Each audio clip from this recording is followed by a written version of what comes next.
ঝালকাঠিতে প্রচুর শীত পড়তেছে। বয়স্ক এবং শিশুদের অনেক শীতজনিত রোগে আক্রান্ত হচ্ছে। প্রচুর রুগী আসতেছে ঝালকাঠিতে শীতজনিত রোগে। ঝালকাঠি সদর হাসপাতালে অনেক রুগী ভর্তি আছে। হ্যাঁ, ওর ঠান্ডা লেগেছে, কয়েকদিন ধরে ঠান্ডা লেগেছে, তো এই জন্য নিয়ে আসলাম ডাক্তার দেখাইতে। কাশি অতটা হয় না, মাঝে মাঝে 2-1টা কাশি দেয়। আর একদিন একটু জ্বরও হয়েছিল, জ্বরটা কমে গেছে ওষুধ খাওয়ানোর পরে।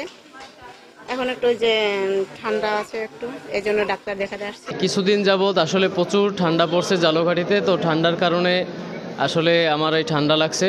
এরপরে আমি চিকিৎসা নিতে আসছি, বুকেও ব্যথা হয়েছে। তো ডক্টর আমাকে একটা টেস্ট দিছে, টেস্ট করানোর পরে উনি বলছে যে আমার লাংসে একটু ইনফেকশন হয়েছে। তো আজকে ওষুধ দিছে, আর 3 দিন পরে আবার উনি দেখা করতে বলছে।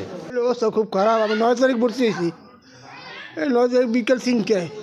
এরপরে তো ঠান্ডা কমে না আমার।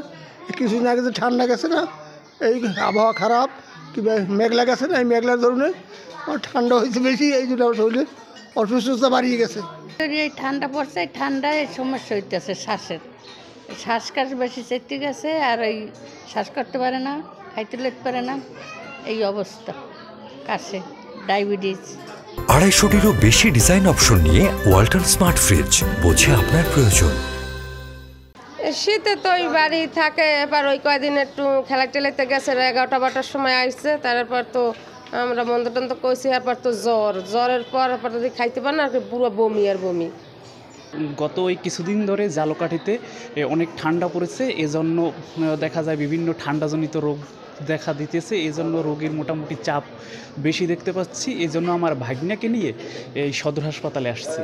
শীতের তীব্রতা বাড়লে সাধারণত শিশু এবং বয়স্কদের শ্বাসতন্ত্রের সংক্রমণ, নিউমোনিয়া সহ বিভিন্ন রোগ বেড়ে যায়। এগুলো থেকে রক্ষা পাওয়ার জন্য যারা বয়স্ক এবং শিশু প্রয়োজন ছাড়া বাসার বাইরে না বের হওয়া, এবং শীত নিরোধক কাপড় চোপড় ব্যবহার করা, কুসুম গরম পানি সেবন করা, এই নিয়মগুলো মানলে সাধারণত ভালো থাকা যায়।